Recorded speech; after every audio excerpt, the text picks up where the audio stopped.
अस्सलाम वालेकुम नाजरीन, आप देख रहे हैं नया पाकिस्तान और मैं हूं शहजाद इकबाल। ईरान इसराइल जंग को शुरू हुए 10 दिन हो चुके हैं और इन 10 दिनों के दौरान अमेरिका की जानिब से कई बार इस जंग में शामिल होने का इंदिया दिया जा रहा था, मगर 3 दिन पहले सदर डोनाल्ड ट्रंप की जानिब से जंग में शामिल होने या ना होने का फैसला 2 हफ्तों में करने का बयान भी सामने आया था। लेकिन इसके बावजूद हफ्ते और इतवार की दरमियानी रात ईरान की 3 जोहरी तंसीबात पर हमला करके अमेरिका इस जंग में बराह रास्त शामिल हो गया है। इस हमले के बाद अमेरिका दावा कर रहा है कि इस हमले में ईरान की जोहरी तंसीबात मुकम्मल तौर पर तबाह कर दी गई हैं, जबकि ईरान किसी बड़े नुकसान की तरदीद कर रहा है। और अहम बात यह है कि इस अमेरिकी हमले से कुछ ही घंटे पहले पाकिस्तान ने अमेरिकी सदर डोनाल्ड ट्रंप को नोबेल पीस प्राइज के लिए नामजद किया था, लेकिन अमेरिका के ईरान पर हमले के बाद पाकिस्तान अब इस हमले की मजम्मत कर रहा है। अमेरिका की जानिब से ईरान पर हमलों में 3 ईरानी जोहरी तंसीबात को निशाना बनाया गया, जिनमें फोर्दो, नेतन्स और इस्फहान की जोहरी तंसीबात शामिल हैं। ईरानी जोहरी तंसीबात पर अमेरिका हमले के इतला देते हुए सदर डोनाल्ड ट्रंप ने अपने सोशल मीडिया पोस्ट में लिखा कि अमेरिका ने कामयाबी से ईरान के 3 जोहरी तंसीबात पर है और तमाम जंगी तैयारे ईरान की फिजाई हदूद से बाहर निकल चुके हैं। सदर ट्रंप ने लिखा कि मरकजी हदफ फोर्दो पर बमों का मुकम्मल पेलोड गिरा दिया है और अब अमन का वक्त है। अपने सोशल मीडिया पैगाम के बाद सदर ट्रंप ने नायब सदर जेडी वेंस, वजीर खारजा और वजीर दिफा के हमरा मीडिया ब्रीफिंग देते हुए ईरानी हमलों को शानदार अस्करी कामयाबी करार देते हुए कहा कि ईरान के अहम जोहरी तंसीबात मुकम्मल तौर पर ख़त्म कर दी गई हैं और ईरान को अब अमन करना चाहिए। अगर वो ये नहीं करते तो मुस्तकबिल में हमारे हमले इससे कई बड़े और मजीद आसान होंगे। The U.S. military carried out massive precision strikes on the 3 key nuclear facilities in the Iranian regime, Fordow, Natanz, and Esfahan. Tonight I can report to the world that the strikes were a spectacular military success. Iran's key nuclear enrichment facilities have been completely and totally obliterated. Iran, the bully of the Middle East, must now make peace. If they do not, future attacks will be far greater and a lot easier. With all of that being said, this cannot continue. There will be either peace or there will be tragedy for Iran far greater than we have witnessed over the last 8 days. Remember, there are many targets left. But if peace does not come quickly, we will go after those other targets with precision. जबकि अब से कुछ देर पहले अमरीकी हमले के हवाले से अमरीकी वजीर दिफा और अमरीकी जनरल डीन केन ने पेंटागन में प्रेस ब्रीफिंग देते हुए बताया कि अमरीकी ऑपरेशन में किसी ईरानी फौजी या शहरी को नुकसान नहीं पहुंचा और अमरीका इन हमलों के महीनों से तैयारी कर रहा था। अमरीकी वजीर दिफा ने एक सवाल के जवाब में कहा कि ईरान पर अमरीकी हमले का मकसद हुकूमत की तब्दीली नहीं है। Last night, on President Trump's orders, U.S. Central Command conducted a precision strike in the middle of the night against 3 nuclear facilities in Iran. It's worth noting the operation did not target Iranian troops or the Iranian people. This is a plan that took months and weeks of positioning and preparation so that we could be ready when the President of the United States called. This mission was not and has not been about regime change. The President authorized a precision operation to neutralize the threats to our national interests. In total, U.S. forces employed approximately 75 precision-guided weapons during this operation. This included, as the President stated last night, 14 30,000-pound GBU-57 massive ordnance penetrators, marking the first ever operational use of this weapon. इसके अलावा America पर मुसलसल इन हमलों के लिए दबाव डालने वाले इस्राएली वजीर आजम नेतन्याहू का इन हमलों के बाद कहना था कि ईरान के जोहरी तंसीबात पर हमला करने का फैसला तारीख बदल देगा। नेतन्याहू का कहना था कि अमेरिका ने ऐसा काम किया है जो कि जमीन पर कोई भी और मुल्क नहीं कर सकता। नेतन्याहू ने कहा कि सदर ट्रंप ने दुनिया के सबसे खतरनाक निजाम को दुनिया के सबसे खतरनाक हथियारों से महरूम रखने का इक़दाम किया है। Congratulations, President Trump. Your bold decision to target Iran's nuclear facilities with the awesome and righteous might of the United States will change history. In Operation Rising Lion, Israel has done truly amazing things. But in tonight's action against Iran's nuclear facilities, America has been truly unsurpassed. It has done what no other country on earth could do. History will record that President Trump acted to deny the world's most dangerous regime the world's most dangerous weapons. President Trump and I often say, peace through strength. First comes strength, then comes peace. अब Netanyahu कह रहे थे कि अमन ताकत के जरिए आता है, पहले ताकत और फिर अमन। अब ये दुनिया के वो डबल स्टैंडर्ड्स हैं जिसकी इजाजत सिर्फ अमेरिका और इसराइल को ही है। अब आप तसव्वुर करें कि अगर ईरान या कोई और मुल्क यही बयान इसराइल के हवाले से दे कि इसराइल के ऊपर ताकत आजमा कर ही अमन पाया जा सकता है, क्योंकि इसराइल खित्ते के कई ममालिक पर हमलावर हो चुका है और इसलिए वो खित्ते के लिए खतरा है, तो सोचें कि दुनिया की तरफ से इस पर क्या रद्द-ए-अमल आता। अमेरिकी हमले के बाद ईरान की जानिब से भी ईरानी जोहरी तंसीबात पर हमलों की तस्दीक कर दी गई है, लेकिन हमलों से किसी बड़े नुकसान की तरदीद करते हुए ईरानी एटमी तवानाई एजेंसी का कहना है कि हमलों के बाद तंसीबात से रेडिएशन के शवाहिद नहीं मिले और ईरानी जोहरी तंसीबात पर अमरीकी हमलों को बैनुल-अक़वामी और NPT की खिलाफ वर्जी भी करार दिया है। साथ ही बैनुल-अक़वामी एटमी तवानाई एजेंसी ने भी इस बात की तस्दीक कर दी है कि अमरीकी हमलों में ज़ेरे ज़मीन फोर्दो समेत ईरान की तीनों जोहरी मराकज़ पर किसी भी जगह रेडिएशन की सतह में इजाफा रिकॉर्ड नहीं किया गया। जबकि ईरानी वज़ीर ख़ारजा अब्बास इराक़ची ने मीडिया ब्रीफिंग देते हुए अमरीकी हमलों की मज़म्मत की है और रूसी सदर पुतिन से मुलाकात का ऐलान भी किया है। मीडिया ब्रीफिंग देते हुए ईरानी वज़ीर ख़ारजा का कहना था कि अमरीकी हमले अक़वाम मुत्तहिदा के चार्टर की खिलाफ वर्जी हैं। जोहरी तंसीबात पर हमला आलमी कवानीन की नाकाबिल माफ़ी खिलाफ वर्जी है, हमारे जवाब का इंतज़ार करें। ईरानी वज़ीर ख़ारजा ने मज़ीद कहा कि ईरान के पास कई ऑप्शंस हैं, लेकिन अगले लाएमल बताने की पोजीशन में नहीं है। The Islamic Republic of Iran condemns in the strongest terms the United States' brutal military aggression against Iran's peaceful nuclear facilities. The US administration holds sole and full responsibility for the consequences of its actions, including the Islamic Republic of Iran's right to self-defense under the principles of the United Charter. The door for diplomacy should be always keep open, but this is not the case right now. My country has been under attack, under aggression, and we have to respond. I'm going to Moscow this afternoon, and I have a meeting with President Putin tomorrow morning. यानी वज़ीर ख़ारजा अब्बास इराक़ची के बयान से जाहिर होता है कि Iran जवाबी रद्द-ए-अमल पर गौर कर रहा है। अमेरिका के ईरान पर हमले में अमेरिकी मीडिया के मुताबिक फोर्दो जोहरी साइट पर हमले में 6 B-2 बमबार तैयारों ने 12 बंकर बस्टर बम गिराए। इसके अलावा नेतन्स और इस्फहान की जोहरी तंसीबात पर 30 टोमाहाक क्रूज मिसाइलों से हमला किया गया।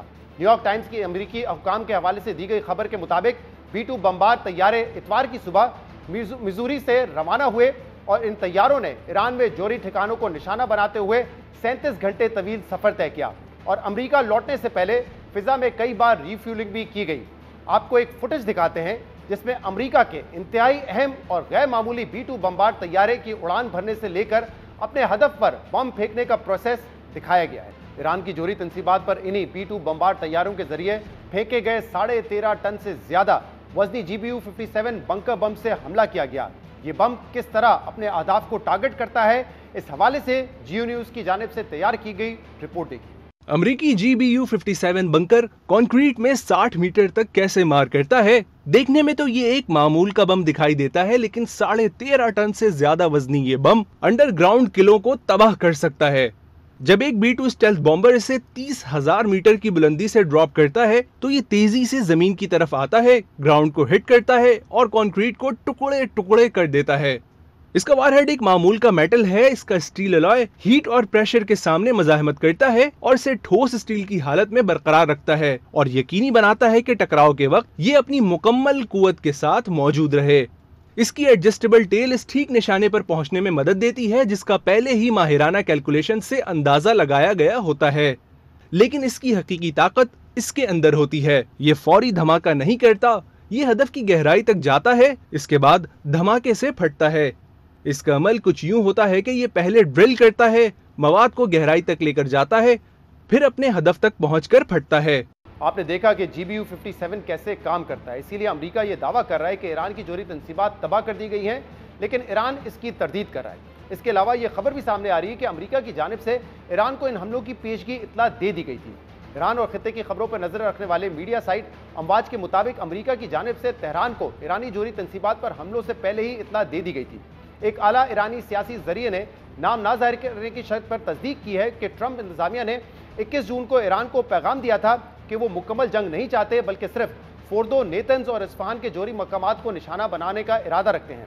इसी सीनियर जरिए ने इस बात की भी तस्दीक की है कि इन मकामात को हमले से पहले ही खाली करा दिया गया था और ईरान के अफजोदा यूरेनियम के ज़्यादातर ज़खायर को महफूज मकाम पर मुंतकिल कर दिया गया था। अब अहम बात यह कि अमेरिका की जानिब से ईरान पर यह हमले ऐसे वक्त में आए हैं कि जब एक ही दिन पहले सदर डोनाल्ड ट्रंप ने सिफारतकारी के लिए ईरान को 2 हफ्तों का वक्त देने का कहा था। We're ready, willing, and able, and we've been speaking to Iran, and we'll see what happens. The thought process behind the 2-week timetable. Just time to see whether or not people come to their senses. Does Iran have 2 weeks, or could you strike before that? Are you essentially giving them a 2-week timeline? I'm giving them a period of time. We're going to see what that period of time is, but I'm giving them a period of time, and I would say 2 weeks would be the maximum. यानी सदर Trump हमलों से सिर्फ एक ही दिन पहले Iran पर अपना इतना जल्दी हमला करने के इम्कानात को रद्द कर रहे थे, लेकिन फिर सवाल यह बनता है कि अचानक से अमेरिका ने ईरान पर हमले का फैसला क्यों किया। इसी हवाले से इन हमलों से चंद घंटे पहले रॉयटर्स ने जराये के हवाले से यह खबर में लिखा कि इस्राएली हुक्काम ने जुमेरात को एक फ़ोन कॉल में ट्रंप इंतजामिया की जानिब से ईरान को 2 हफ्तों की दी गई मोहलत से मुतल्लिक अपनी तशवीश से आगाह किया। खबर के मुताबिक इस फ़ोन कॉल में इसराइली वज़ीर आज़म नेतन्याहू, इसराइली वज़ीर दिफा और इसराइली मिलिट्री चीफ शामिल थे। जराये के मुताबिक इसराइल समझता था कि फोर्दो के जोरी मरकज़ पर हमले के लिए बहुत महदूद वक्त है। खबर के मुताबिक वाशिंगटन में मौजूद एक शख्स ने बताया कि इसराइल ने अमेरिका को बताया कि ट्रंप की दी गई 2 हफ्तों की मोहलत बहुत तवील है और फौरी कार्रवाई की जरूरत है। खबर में जराये का हवाला देकर बताया गया है कि अमरीकी नायब सदर जेडी वेंस ने कहा कि अमरीका को इस जंग में बराह रास्त शामिल नहीं होना चाहिए और इसराइल अमरीका को इस जंग में घसीट सकता है। खबर के मुताबिक इस फोन कॉल में अमरीकी वजीर दिफा भी शामिल थे।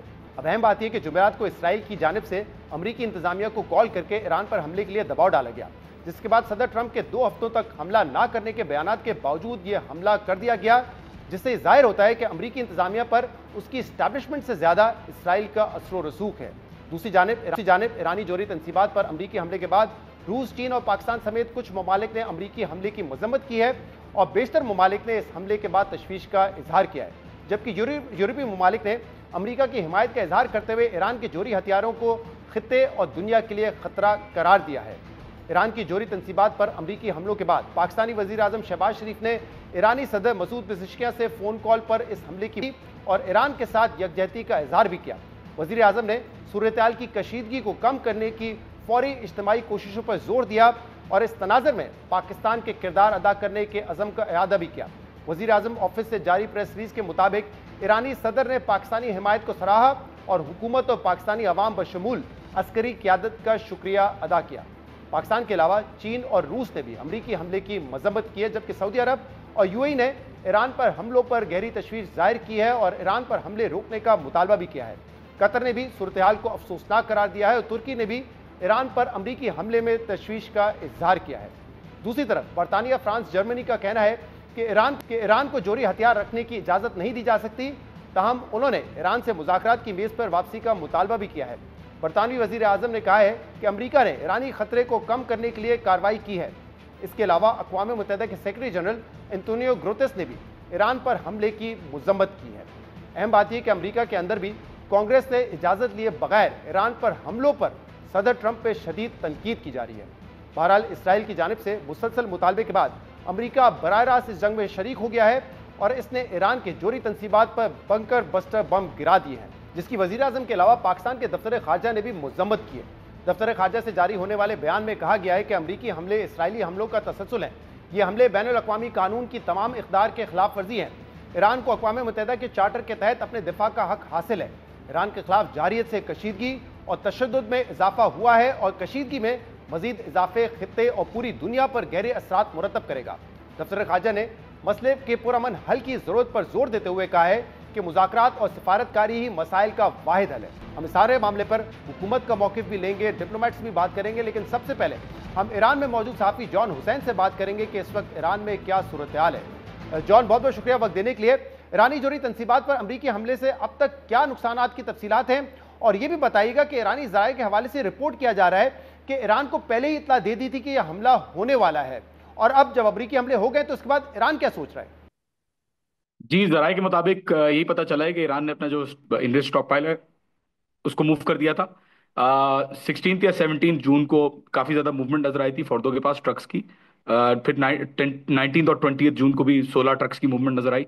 तो पता ये चला कि बहरहाल इंटरनल जराये से कि स्टॉक पाइल जो है वो निकाला जा चुका है और एंट्रेंस और एग्जिट टनल्स में रेत भर दी गई है इम्पैक्ट को मिनिमाइज करने के लिए। तो that is the update for Fordow. कोई कैजुअलिटीज नहीं हुई, कोई रिस्क, कोई जो रेडिएशन की लीक्स की बातें हो रही थी कोई ऐसी चीज नहीं हुई।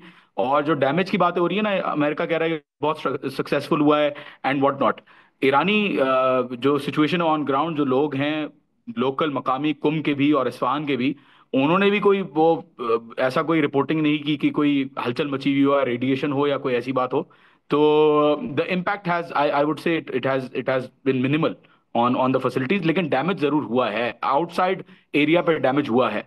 देखें बिल्कुल जवाब दिया जाएगा। सिपा के कमांडर ने भी बोला है, मेजर जनरल मोहम्मद पाकपुर ने भी बोला है, जो एयर कमांड जिनके अंडर है। और अभी पार्लियामेंट का इजलास चल रहा है, उसमें भी खबरें आ रही हैं इंटरनल जराये से कि ईरान ने, पार्लियामेंट ने ये डिस्कस किया है और ये एग्री कर लिया है कि स्ट्रेट ऑफ हॉर्मुज हम बंद कर देंगे। That is pending the approval. Obviously approval लिया जाएगा इस पे, लेकिन जो डिलिब्रेशंस हैं अभी तक की वो यही हैं कि स्ट्रेट ऑफ हॉर्मुज को भी चोक कर देंगे। इनफैक्ट एक कुछ जराये से ये भी खबर आ रही है कि ऑलरेडी स्ट्रेट ऑफ हॉर्मुज के अंदर एक साइबर अटैक इनफॉर्मली लॉन्च कर दिया गया है। थाउजेंड्स ऑफ जीपीएस सैबोटाज हो गए हैं। जो लार्ज वेसल कैरियर्स हैं, 27 लार्ज वेसल कैरियर्स की डिस्ट्रप्शन, नेविगेशन की डिस्ट्रप्शन जो है वो रिपोर्ट हुई है ऑलरेडी स्ट्रेट ऑफ हॉर्मुज में। तो ये आई बिलीव ये एक प्लेटफॉर्म है जो रिपोर्ट कर रहा है। विनवर्ड मैरीटाइम प्लेटफॉर्म ने इसको रिपोर्ट किया है। और बिल्कुल स्ट्रेट ऑफ हॉर्मुज को चोक करने की भी बात हो रही है, एसेट्स को हिट करने की भी बात हो रही है। जवाब अभी आएगा या बाद में आएगा, इस पे अभी टाइम लगेगा, या कितना क्या होगा ये बातें दूसरी हैं। बहरहाल जवाब जरूर होगा और काम अभी चल रहा है। ईरान ने इस वक्त इजराइल की एक सीक्रेट कॉन्फिडेंशियल वेपन्स की जो फैसिलिटी है, हाईली कॉन्फिडेंशियल, उसको हिट किया और डिसमेंटल किया है। नेज ज़ायोना नाम है उस फैसिलिटी का। It is 20 kilometre away, 20 kilometre दूर है ये टेल अवीव से। आप चेक कर सकते हैं अपने जराये से भी। वहां पे उनको डैमेज किया है। नई नई मिसाइल्स, खैबर मिसाइल जो है उन्होंने लॉन्च की है, और भी नई मिसाइल्स लॉन्च करने की आवाजें आ रही हैं कि शायद करेंगे नई मिसाइल्स लॉन्च। तो लेट्स सी एंड वेट। जवाब तो देगा, कि कब देगा, कितने दूर देगा, that is a different question. John Hussain हमारे साथ ईरान से मौजूद थे। प्रोग्राम में एक ब्रेक शामिल करेंगे, इसके बाद इसी मौजू पे हम मजीद बात भी करेंगे। हमारे साथ रहिएगा। वेलकम बैक नाज़रीन। ईरान इसराइल कॉन्फ्लिक्ट पर हम मजीद बात करेंगे, जिसके लिए हमें ज्वाइन किया है पाकिस्तान के वजीर दिफा ख्वाजा आसिफ ने। ख्वाजा साहब, बहुत बहुत शुक्रिया वक्त देने के लिए। पिछले कई दिन से अमेरिका ये इंदिया दे रहा था कि वो इस जंग में एक्टिवली शामिल हो सकता है। कल उन्होंने ईरान के जौहरी तंसीबात पर बराह रास्त हमला किया है, और इसके बाद डोनाल्ड ट्रंप जो सदर अमेरिका के, वो कह रहे हैं कि अब अमन आना चाहिए। उनके जो वजीर खारजा स्टेट सेक्रेटरी हैं वो भी यही कह रहे हैं कि अब दुनिया ज़्यादा सेफ होगी। लेकिन पाकिस्तान ने इस हमले को कंडेम किया है। कल कौमी सलामती कमेटी का इजलास भी बुलाया गया है। ज़रा ये बताते हैं कि आप ये मामले को एस्केलेट होता हुआ देख रहे हैं, या जैसे कि ट्रंप साहब या उनकी टीम उम्मीद करिए कि अब अमन आएगा, आपको लगता है मामला इस तरफ जाएगा? बहुत शुक्रिया शहजाद साहब। मैं समझता हूँ कि जब तक इसराइल का वजूद जो है इस खित्ते में है, अमन नहीं हो सकता, कथित तौर पे अमन नहीं हो सकता। ये बड़ा पुरअमन इलाका था। आज 70-80 साल पहले जब ये ब्रिटिश मैंडेट थी फर्स्ट वर्ल्ड वॉर के बाद, उस दौरान भी ये सिर्फ इसी प्रॉब्लम में, इजरायली प्रॉब्लम में, बेल्फोर डिक्लेरेशन के बाद जो है यहाँ का अमन जो है तितर बितर हुआ। उससे पहले ये ऑटोमन एम्पायर का हिस्सा था, ये इलाका जो है अमन था, वहाँ बिल्कुल अमन था।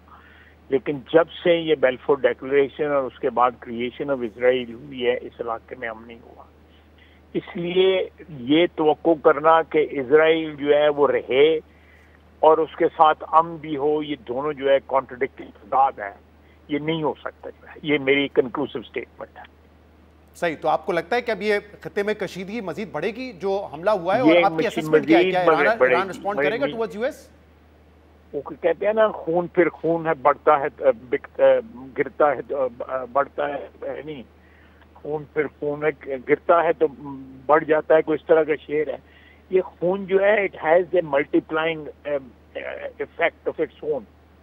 ये इस तरह नहीं रुकेगा कि आप जो है बॉम्बिंग कर लें। देखें, इसमें एक चीज जो है शहजाद जो है, अगर आप गौर से देखें तो जो इनविंसिबिलिटी है इसकी इजराइल की वो बड़ी एक्सपोज हो गई है। मैंने ट्वीट भी इसके ऊपर किया है कि लोगों का ख्याल था कि इजराइल जो है वो बिल्कुल इनडोमिटेबल किस्म की कुछ चीज़ है, उसकी इनविंसिबिलिटी जो है वो बिल्कुल टेकन फॉर ग्रांटेड। लेकिन गजा के लोगों का हौसला और इसका जो है परसिवरेंस जो है इसकी ईरान की और ईरान का हौसला जो है, इन दोनों ने इतना ज़्यादा एक्सपोज किया है इजराइल को कि वो तो नेतन्याहू तो बाकायदा घुटनों के गिरा हुआ था कि हमारे लिए कुछ करो अमेरिका के लिए। अगर अमेरिका ये कल हमले ना करता, मैं समझता हूँ अभी भी कोई चीज़ें कंक्लूड नहीं हुई। उन्होंने हमला किया है, मे बी एक ज़ायनिस्ट लॉबी का प्रेशर था, उसको अपीज करने के लिए उन्होंने हमला किया है। मैं सिर्फ एक गैस कर रहा हूँ, मुझे कोई इंफॉर्मेशन नहीं है, जस्ट प्लेन एनालिसिस। ये अदरवाइज यहाँ पे अमन नहीं हो सकता। ये कतई तौर पे वो भूल जाए। अगर ये वो खंडरात में बैठे हुए इस वक्त, अब खंडरात में बैठे हुए हैं गजा के मुसलमान जो है, खंडरात में बैठे हुए हैं, लेकिन स्पिरिट जो है ना, स्पिरिट आज भी जो है ना वो खड़ी है बिल्कुल, जो है लाइक रॉक, लाइक माउंट खड़ी है उनकी जो स्पिरिट है। तो ये किस तरह को एक्सपेक्ट करता है कि 4 बम इधर चला दिए, 4 बम उधर चला दिए, 8-10 उधर चला दिए, और जो है स्पिरिट जो है लोगों की जो है, ईरानियों की और फलस्तीनियों की और यमनियों की स्पिरिट जो है वो ख़त्म हो जाएगी? नहीं ख़त्म होगी। ये आलम इस्लाम अंदर से सुलझ रहा है।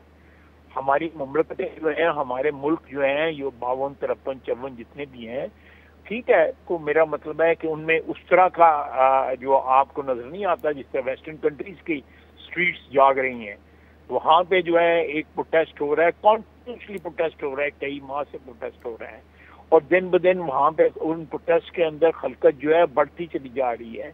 अमेरिका का अपना पब्लिक ओपिनियन जो है ओवरवेलमिंग भी जो है खिलाफ है ये इस जंग के जो है जी। उनके अपने जो राइट विंग या सपोर्टर्स हैं ट्रम्प के, वो भी हवाले से कह रहे थे कि आप इस जंग में ना पड़े, बट डोनाल्ड ट्रम्प ने अपना फैसला कुछ और ही किया है। अब पाकिस्तान के लिए इसमें क्या है? कल अगर कौमी सलामती कमेटी की मीटिंग होती है, एक तरफ ईरान हमारा नेबर है, हम इस हमले को कंडेम भी कर रहे हैं, दूसरा हम अमेरिका से भी बहुत अच्छे ताल्लुकात चाह रहे हैं, तो क्या हमें एक बहुत टाइट रोप पे चलना पड़ेगा और कितना पाकिस्तान के लिए सेंसिटिव मामला होगा? मैं आपसे एग्री करता हूँ कि it is a tight rope walking हमारे लिए। जो है ईरान हमारा हमसाया है, हम उसके साथ खड़े हैं, इसमें किसी को कोई शक नहीं होना चाहिए।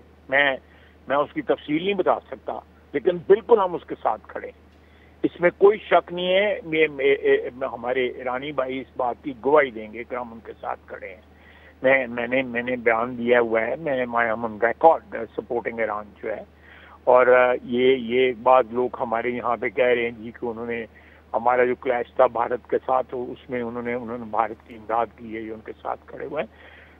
वो उससे बिला ये लोग क्या कहते हैं कि कोई मैं नहीं समझता कि वो करेक्ट है। उनके इंडिया के साथ ताल्लुकात हैं, लेकिन इस सारे क्राइसिस के अंदर जो है हमारे और उनके ताल्लुकात मजबूत हुए हैं। ईरान के साथ जो है हमारे ताल्लुकात जो हैं उनमें एक रिवाइवल आई है उसके अंदर जो है, और एक भाईचारा और एक ब्रदरहुड जो है वो हमारी उभर के सामने आई है। हम उनके साथ खड़े हैं। मेरा नहीं ख्याल के अमेरिका के अंदर जो है जो जूश लॉबी जो है या जो बासर वहाँ पे यहूदी जो हैं उनका वो इन्फ्लुएंस रहा है विद द टाइम। बहुत बहुत शुक्रिया, बहुत बहुत शुक्रिया। ख्वाजा मोहम्मद आसिफ साहब हमारे साथ मौजूद थे। शामिल करते हैं, मजीद बात करेंगे इसके पास।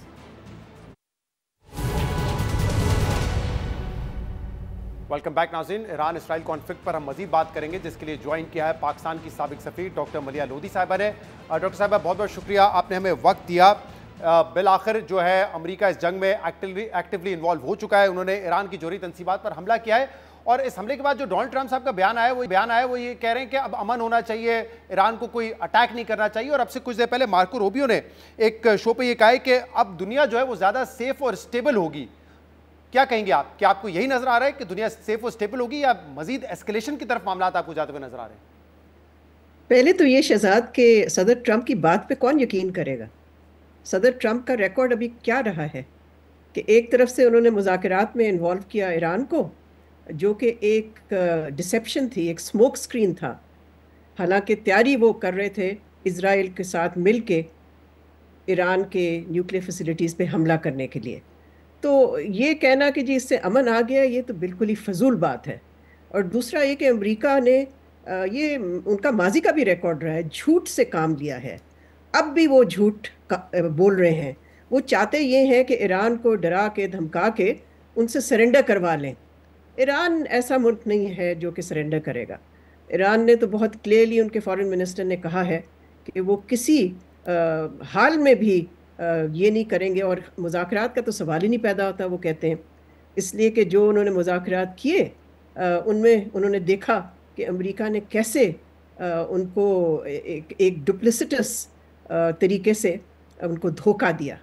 सूरत हाल मेरा ख्याल है बहुत ख़तरनाक है शहजाद।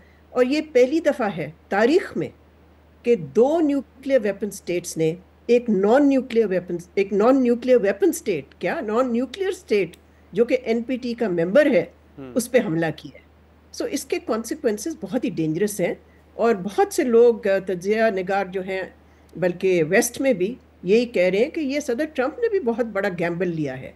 इसका आउटकम बहुत ही अनसर्टन और अनप्रेडिक्टेबल है। मार्को रूबियो ने भी एक इंटरव्यू में ये भी कहा है कि बहुत सारे ममालिक जो इसकी मजम्मत कर रहे हैं वो एक्चुअली प्राइवेटली हमारे साथ खड़े हुए हैं। जब दुनिया का खासतौर पर मिडिल ईस्टर्न कंट्रीज़ का रद्दमल आप देखती हैं जिसमें कुछ कंडेम कर रहे हैं, कुछ तशवीश का इजहार कर रहे हैं, आपको लगता है कि मार्को रूबियो की बात दुरुस्त है कि प्राइवेटली वो इनकी हिमायत कर रहे हैं और सिर्फ पब्लिकली वो इसको कंडेम कर रहे हैं? मेरा ख्याल है we should go by the public statements. Privately कौन क्या कर रहा है ये तो मार्को रूबियो की, अगेन कौन मानेगा इनकी बातें? कौन, इनकी क्रेडिबिलिटी क्या है इस वक्त? ज़ीरो।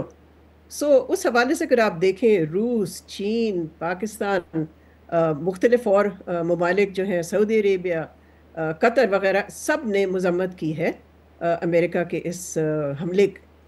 और फिर ये कि अब देखना हमने ये है कि UN सिक्योरिटी काउंसिल के जब सेशन होगा जो कि ईरान ने कॉल किया है, एक इमरजेंसी सेशन, उसमें देखते हैं ना। इसलिए कि ईरान का मकसद मेरा ख्याल है यही है कि किसी तरह से वो सफारती तौर पे अमेरिका को आइसोलेट करें। सवाए इनके एक दो पिट्ठू जो हैं जो सिक्योरिटी काउंसिल में बैठे हुए हैं, उनके अलावा मेरा ख्याल है most members of the security council जो हैं वो यही बात करेंगे कि इस तरह से नहीं करना चाहिए था अमेरिका को। इसलिए कि ये एक वायलेशन है, जो UN सेक्रेटरी जनरल ने भी कहा कि ये एक वायलेशन है, ये UN चार्टर का वायलेशन है, और ये इंटरनेशनल लॉ की उन्होंने धज्जियाँ उड़ा दी हैं इजराइल की तरह। ये तो दो रोग स्टेट्स जो हैं उन्होंने दिखाया है कि वो इंटरनेशनल लॉ की क्या उनकी नज़र में क्या हैसियत है। बहुत बहुत शुक्रिया डॉक्टर मलिया लोधी साहब हमारे साथ मौजूद थी। आज के प्रोग्राम में इतना ही। शो से इजाज़त दीजिए। अल्लाह हाफ़िज़।